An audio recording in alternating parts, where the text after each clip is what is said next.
Welcome.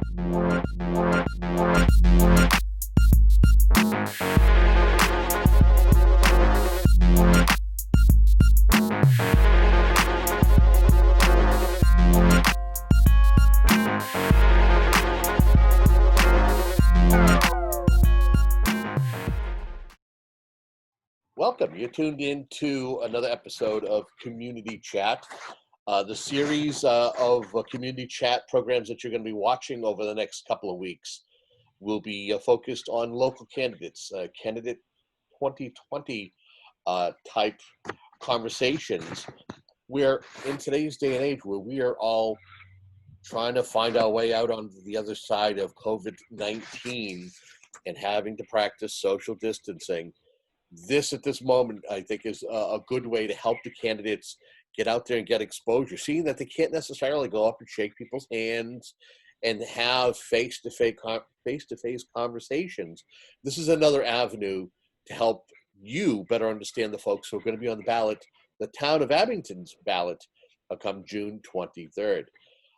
We have joining us today, he's a candidate for selectman, Michael Kolodziej.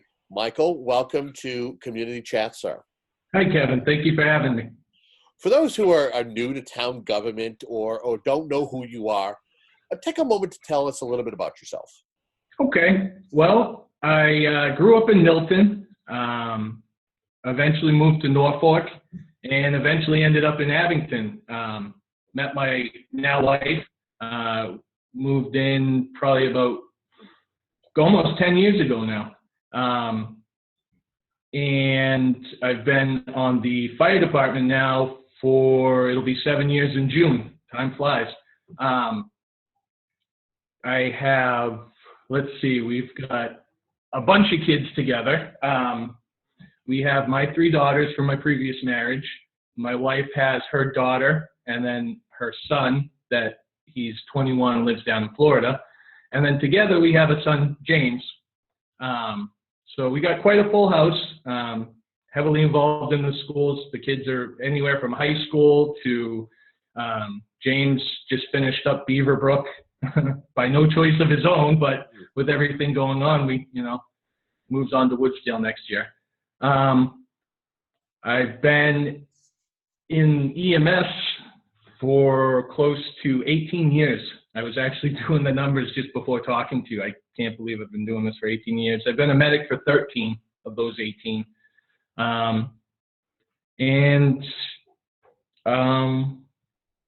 Just want to see good things for the town and just see the town continue to progress as it is. I think before we go any further in the conversation, I should properly thank you and all the other first responders here in the town of Abington and anybody who might be on the front lines as a medical professional, healthcare workers, for all that you've had to endure over the past 60 days. Thank you for your dedication and going in, even though these are trying times. Well, we appreciate all the support, believe me. So what made you one day get up and go, I'm going to run for office? What is it about running for the Board of Selectmen that has you energized and looking forward to helping this community over the next 3 years if you're elected? Well, sorry. As I've been here almost 10 years in town, I definitely, see what's been going on, how the town's been growing steadily. And once I heard that there was an opening on the selectmen's board, kind of started the gears in my head. Do I want to do it? Do I want to deal with all the things that come along with it? The judging, I'm pretty thick-skinned, so I'll be able to take that. I just want to see the town continue to grow, continue to progress, and just be successful and help it be successful. How do you feel that you being added to the board will help the town move forward? And let me ask you, what do you see as some of the issues that you look forward to tackling if you are a member of the Board of Selectmen?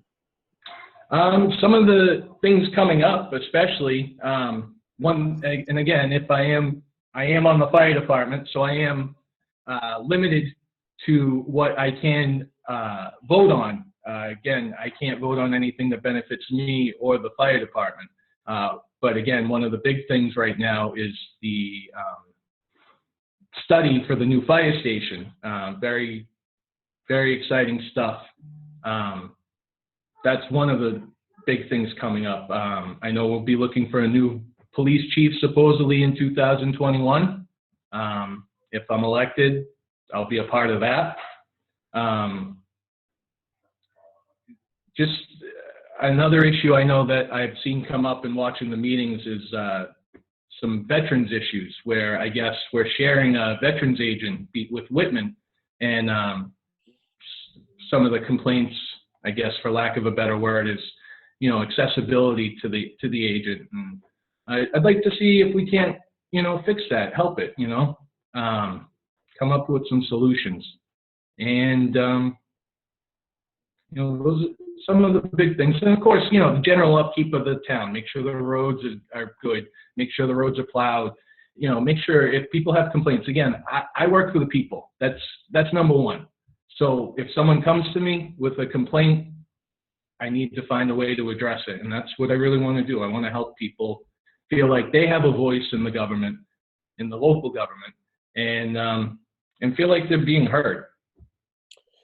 The town just recently hired a new town manager, and here we are in the midst of COVID-19, and a lot of the things that we are coming towards the end of fiscal year 2020. I think a lot of the funding and the finances that the town looks forward to, such as meals tax, 0.75%.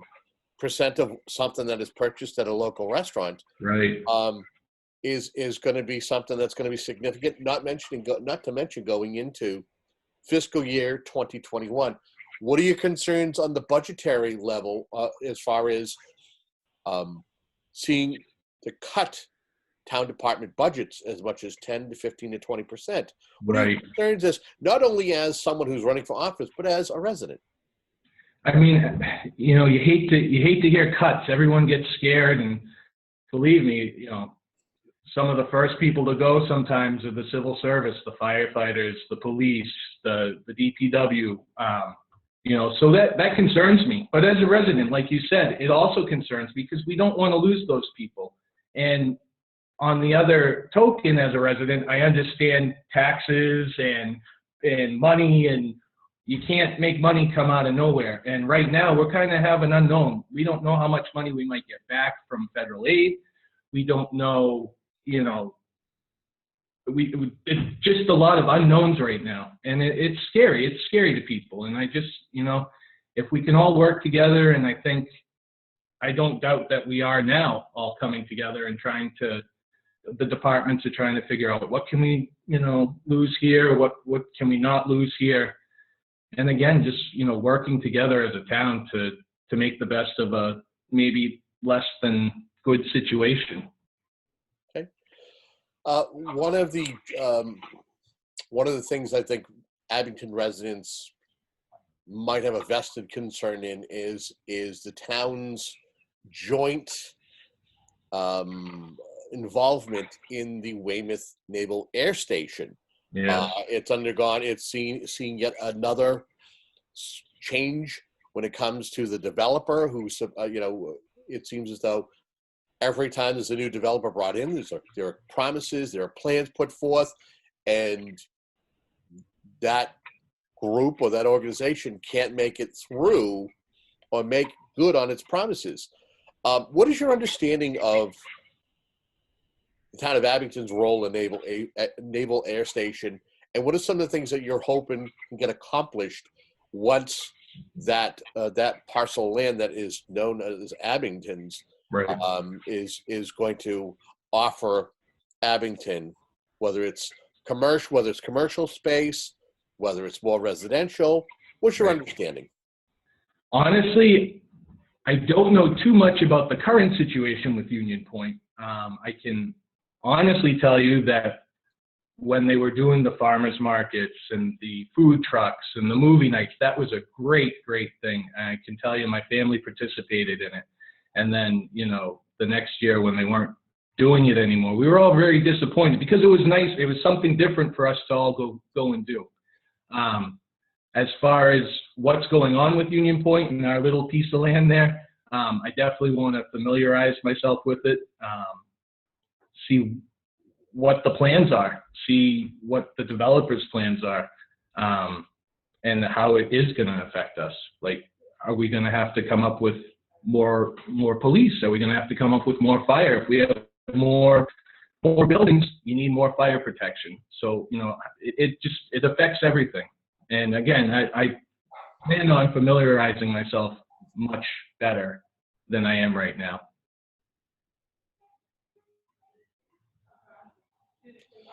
Yeah, I would have called it Union Point, but knowing that it was previously Southfield and it got changed, I stayed away from that. I know one of the things in regards to Union Point or the old Naval Air Base is that water, having enough water and sewerage is right. important. And also when you talk about economic development, I mean, water is key. What's your understanding of Abington's water and sewer agreements or its availability of enough water and sewer to further develop when it comes to economic development in town? Again, I know they stopped the moratorium, I believe, maybe last year or within the past 2 years, as far as building in town. And I know that put a strain on the water. And it seems every year, regardless of how much water we've had, there's always a water ban or, you know, some sort of water shortage. And again, something I need to familiarize myself, if I'm being completely honest with you. I know very little about it right now. It's mostly just things I've read in the paper, things I've seen online. And again, I hope to familiarize myself more with that. How do you feel the town has dealt with the COVID-19 situation? Are you happy with town officials? Are you happy with how folks have been getting information and being kept up to date as to how things are in town? Honestly, I am actually very happy with how the town has been dealing with it. I know Marty on the Board of Health, he's been very good at putting out numbers. Same, you know, all of the guys on the Board of Health, guys and women, sorry, they've been very upfront with numbers and what they're looking for. And I being on the front lines and seeing it every day, I believe in being cautious, using our brains about things. But I think the town's done the best that they can with the information that they're given. Okay. You kind of teased capital projects when you had mentioned the fire, the fire headquarters and the possible replacement of it. I know there's an ongoing conversation and there's a feasibility study. Right. What are some of the other concerns or other capital projects that you think maybe the town should embark on? Is there anything that comes to mind or any conversations that you've had with residents or neighbors who have said, you know, I think, you know, what Abington needs to do is ... One of the biggest things that I've heard from people in talking to the residents is, you know, tax breaks, and they want to see more commercial stuff so that maybe helps the residents on the taxes. I understand. I pay my taxes too. I get the tax bill quarterly. I see it. I'm lucky enough that I have a good job, and, you know, there's seniors here. They've been here their whole lives and they're getting pushed out. They just can't afford the taxes. I'd love to see some more commercial buildings, maybe fewer tax breaks to those commercial buildings, just to help, you know.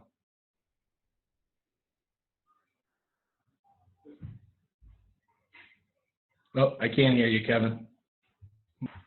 What other issues or items have you heard from residents or voters that they have brought to your attention while whether you're on social media, you've bumped into them, of course, observing social distancing, Yeah.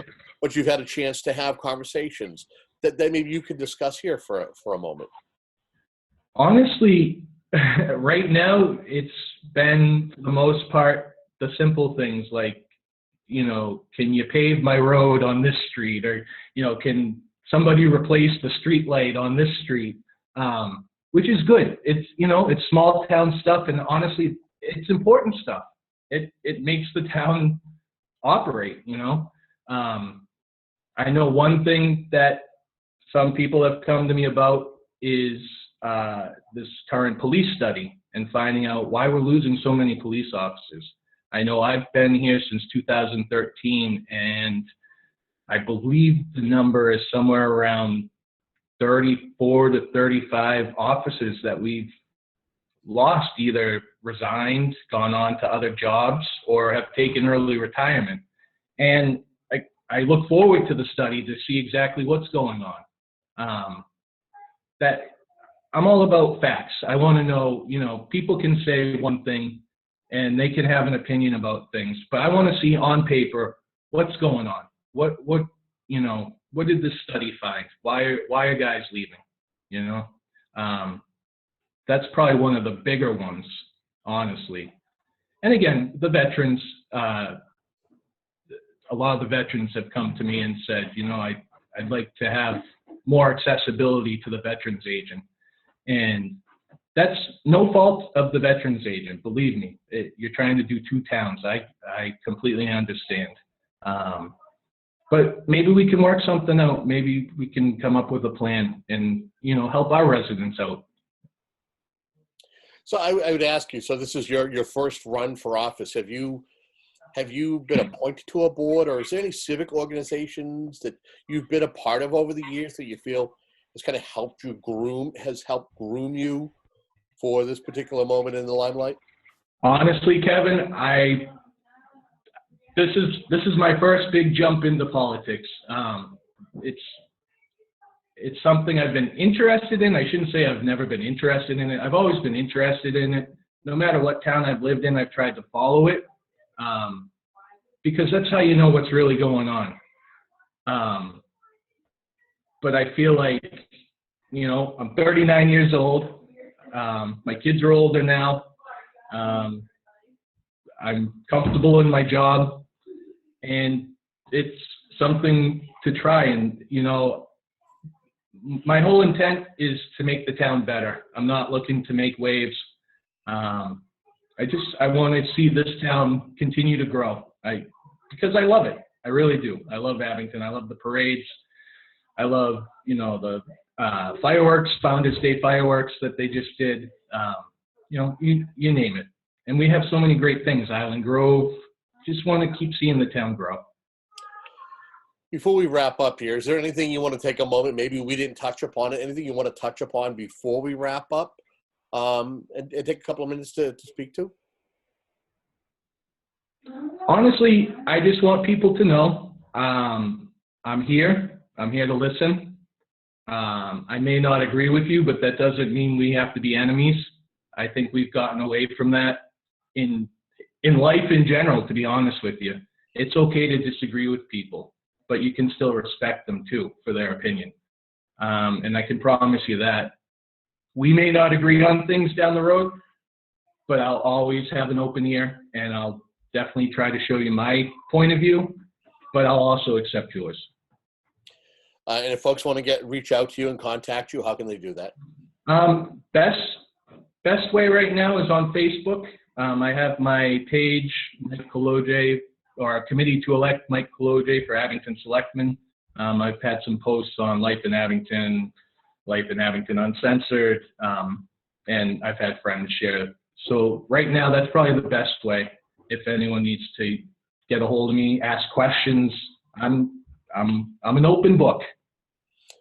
Mike, I want to thank you very much for joining us and discussing your candidacy for office. Thank you, Kevin. And I want to thank the viewers who are watching at home and maybe watching on social media. Again, it's up to you to get informed about the candidates, and we hope that what we're doing here is helping. Any suggestions for future content, info@abingtoncam.tv is the way. And until the next time, be safe and be well.